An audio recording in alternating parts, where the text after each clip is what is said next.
السلام علیکم دوستو، میں ہوں نعمان حیدر اور آپ دیکھ رہے ہیں ڈسکور دی فیکٹس۔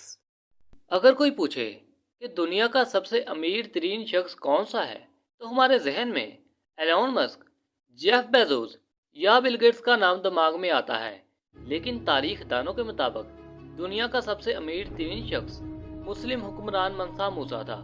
منسا موسیٰ سلطنت مالی کا سب سے مشہور اور نیک حکمران رہا ہے، جس نے 1312 عیسوی سے 1337 عیسوی تک حکومت کی۔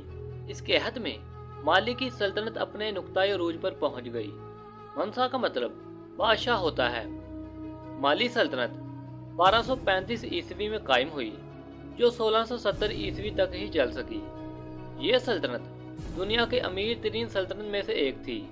اپنی اونچائی پر مالی افریقہ کی سب سے بڑی سلطنت تھی۔ کہا جاتا ہے کہ منسا موسیٰ کی سلطنت کی حد کسی کو معلوم نہ تھی۔ آج کے Mauritania, Senegal, Gambia, Burkina Faso, مالی، نائجیریا اور نائجیریا چاڈ وغیرہ کا علاقہ اس وقت موسیٰ کی سلطنت کا حصہ ہوا کرتا تھا۔ منسا موسیٰ نے کئی مساجد تعمیر کرائی، جن میں سے بعض ابھی تک موجود ہیں۔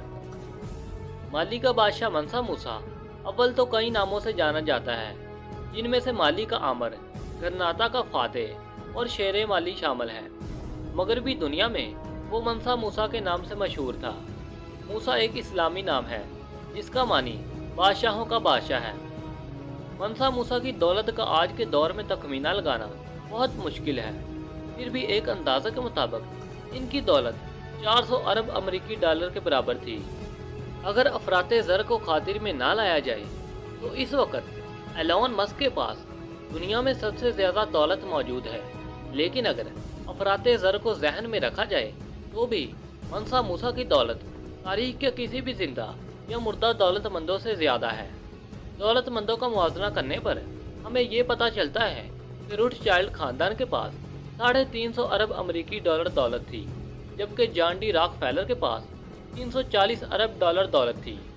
ایلون مسک کو حال ہی میں دنیا کا امیر ترین شخص قرار دیا گیا ہے، جن کی دولت کا تخمینہ 238 ارب امریکی ڈالر لگایا گیا ہے، جبکہ منسا موسیٰ کے پاس ایلون سے کہیں زیادہ دولت تھی۔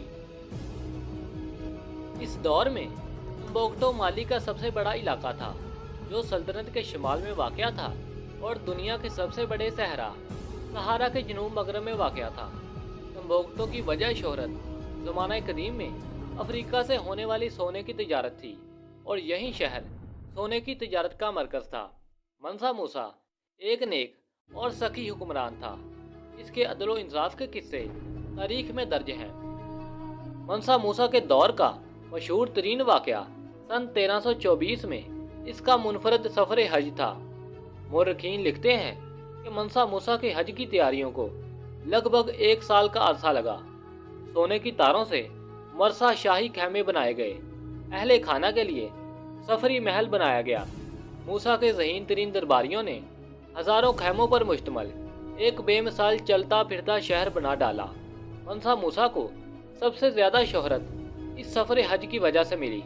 یہ سفر اس قدر پرشکوہ تھا کہ اس کی وجہ سے منسا موسیٰ کی شہرت نہ صرف اسلامی دنیا کے ایک بڑے حصے میں پھیل گئی، بلکہ تاجروں کے ذریعے یورپ تک اس کے نام کے چرچے ہونے لگے، اور لوگ اس کے قافلے کو دیکھ کر دنگ رہ گئے۔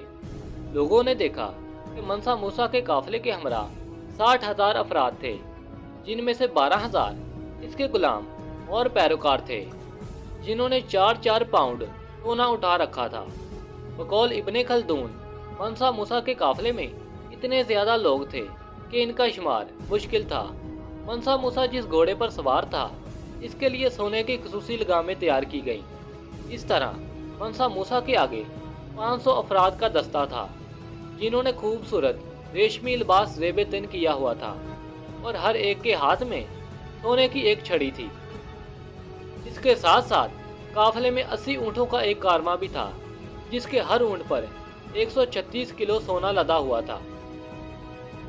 دراصل اس سلطنت میں سلطنت مالی دنیا کے آدھے سونے کی مالک تھی، اور ان سب کا مالک منسا موسیٰ تھا۔